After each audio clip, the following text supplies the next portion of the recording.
সকলোকে স্বাগতম জনাই আজিৰ ভিডিঅ'টো আৰম্ভ কৰিবলৈ লৈছো। মীনপালক বন্ধুসকল, মাছৰ পোনাসমূহক সৰুৰ পৰা ডাঙৰ হোৱালৈ ভিন্ন আকাৰৰ ভিন্ন প্ৰটিনৰ দানা দিব লাগে। সৰু আকাৰৰ পোনাৰ বাবে 1 mm 1.5 mm আকাৰৰ 32 প্ৰটিন অথবা 40 প্ৰটিনৰ ডাছ পাউডাৰ লগতে 30 প্ৰটিনৰ ফিড অথবা দানা দিব লাগে। লাহে লাহে ডাঙৰ হৈ অহা মাছৰ বাবে প্ৰটিনৰ পৰিমাণ কমাই আনিব পৰা যায়। 100 গ্ৰাম ওজনৰ মাছ এটিক 30 অথবা 28 প্ৰটিনৰ 3 mm 4 mm আকাৰৰ দানা যোগান ধৰিলে হৈ যায়।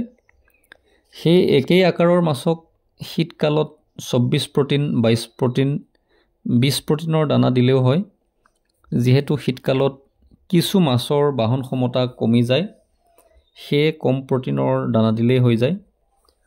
গৰম দিনৰ সময়ছোৱাত যিমান পৰা যায় উচ্চ প্ৰটিনৰ দানা দিয়া উচিত। তাৰোপৰি মাছৰ প্ৰয়োজন অনুসৰিহে দানা যোগান ধৰা উচিত। অত্যাধিক দানা দিয়াৰ ফলত পুখুৰীৰ পানী প্ৰদূষিত হোৱাৰ সম্ভাৱনা থাকে, যাৰ ফলত এমনিয়াৰ দৰে বিষাক্ত গেছ পুখুৰীৰ পানীত সৃষ্টি হয়, যাৰ ফলত মাছৰ মৃত্যু হ'ব পাৰে বা মাছৰ মৃত্যু পৰ্যন্ত ঘটাব পাৰে। ভাসমান দানাৰ সমান্তৰালভাৱে ডুবমান দানাৰো প্ৰয়োগ কৰিব পাৰে মীনপালকসকলে। কাৰ্পজাতীয় মাছৰ বাবে বজাৰত উপলব্ধ দানা যোগানৰ সমান্তৰালভাৱে প্ৰাকৃতিক প্লাংটনৰ যোগানৰ ওপৰত নজৰ ৰখা উচিত। ঘৰুৱাভাৱে পোৱা ৰাইচ পলিছ, গুড়, গোবৰ আদিৰ সৈতে প্ৰবায়টিক্স ইষ্ট ব্যৱহাৰ কৰিও ভিন্ন প্ৰকাৰে ফাইটোপ্লাংটন আৰু জুপ্লাংটন পুখুৰীত বৃদ্ধি কৰি মাছৰ প্ৰাকৃতিক খাদ্য যোগান ধৰিব পৰা যায়। কিছু নিম্নমানৰ খাদ্যক অতি উচ্চ দামত ক্ৰয় কৰি মীনপালকসকলে লোকচানৰ সৈতে মুখামুখি হ'বলগীয়া হয়।